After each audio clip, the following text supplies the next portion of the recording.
Alrighty. Leslie Hutto, and after Leslie Hutto, Ken Baer, and then Charlie Brown. Leslie. Here she comes. For those of you who aren't familiar, this Fast and Furious thing is that Anthony mentioned. It was an operation set up by the ATF, Alcohol, Tobacco, and Firearms, to let some guns be sold illegally to people who would transport them into Mexico, and they were planning to track the guns, and then the whole thing blew up. They couldn't track them. The guns got in the wrong hands, and then two of them were at the scene of the shooting of a Border Patrol agent. They weren't actually used in the shooting, but they were there. And now, as of last night, it looks like the head of the ATF is on his way out, and it may go as high as Eric Holder. All right, Leslie, your turn. Yeah. That's where it needs to go. Well, I'm not a very eloquent speaker, so bear with me. I brought a book to read from.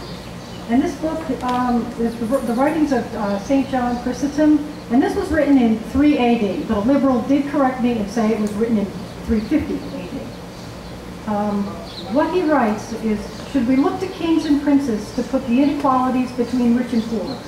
Should we require soldiers to come and seize the rich person's gold and distribute it among his destitute neighbors? Should we beg the emperor to impose a tax on the rich so great that it reduces them to the level of the poor, and then to share the proceeds of that tax among everyone? Equality imposed by force would achieve nothing and do much harm. Those who combine both cruel hearts and sharp minds would soon find ways of making themselves rich again. Worse still, the rich whose gold was taken away would feel bitter and resentful, while the poor who received the gold from the hands of the soldiers would feel no gratitude, because no generosity would have prompted the gift. Far from bringing moral benefit to society, it would actually do moral harm. Material justice cannot be accomplished by compulsion. A change of heart will not follow. The only way to achieve true justice is to change people's hearts first, then they will joyfully share their wealth. And that's all I have to say.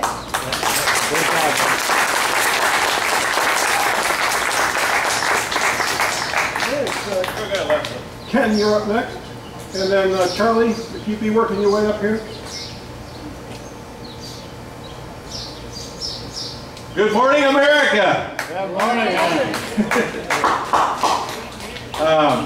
What I wanted to talk about today is give you an environmental update. With the Tea Party, I like to catch up on environmental issues. And environmental issues are a big thing with this current administration. All you got to do is flip on your radio or your TV, and it's going to come up some way or another. Can anybody tell me the administrator of the Environmental Protection Agency? Okay, you should know that name. Lisa Jackson has been in the news. She's the administrator. Does anybody know the previous administrator before her, or before him or her?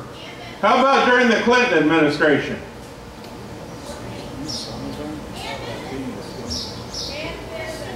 No, during the Clinton administration, well, okay, they changed hands. Carol Browner. Carol Browner was head of the EPA during Clinton. Carol Browner couldn't do basic arithmetic. That's a shame. She couldn't do it because she didn't know how. When she would give a report to the Congress, she would have to make it 2 or 3 times as long because she couldn't do it quickly with numbers. So she took up a lot of their time. The update I want to tell you about today concerns a lot of things we're all concerned with. We all know what we pay per gallon of gasoline today. But it's not good enough for many environmental activists or liberals, people that have an idea of ever-growing government. That's not good enough. $3.50, $4, $4.50 per gallon of gasoline is not good enough.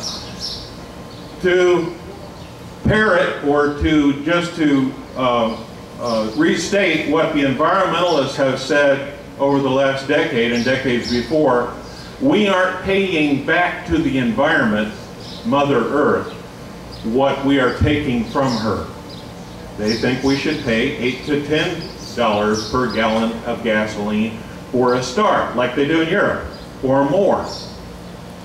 That's the way they look at it. We're not paying back to Mother Nature what we have taken from her. We're not paying back to the environment what we take from it. That's all wrong. If we can get the gasoline and still take care of the environment, and we certainly can take care of the environment, by the way, we've proved it.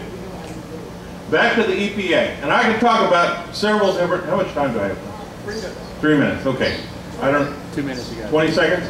20 seconds ago. What we can do, you don't have to have a degree in differential calculus to know if the media is lying to you or if a so-called expert is lying to you. Just do some basic arithmetic.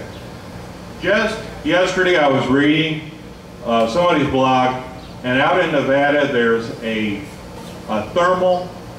solar thermal power plant that makes 64 megawatts.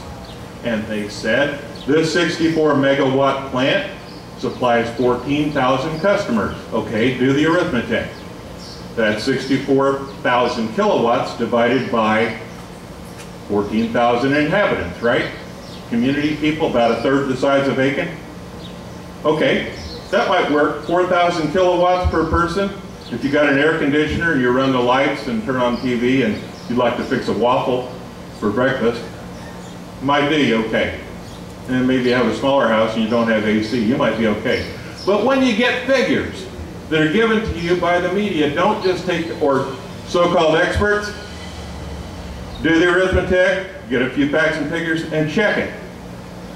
Ladies and gentlemen, we all get spin from the media. Lots and lots and lots of spin. We're going to get spinned, but that's a two-edged sword.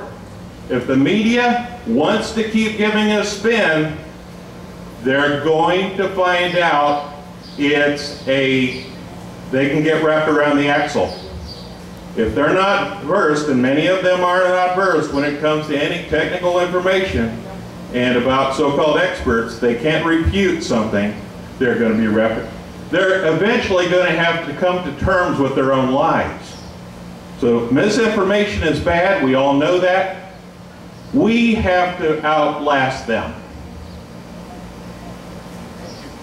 Thank you.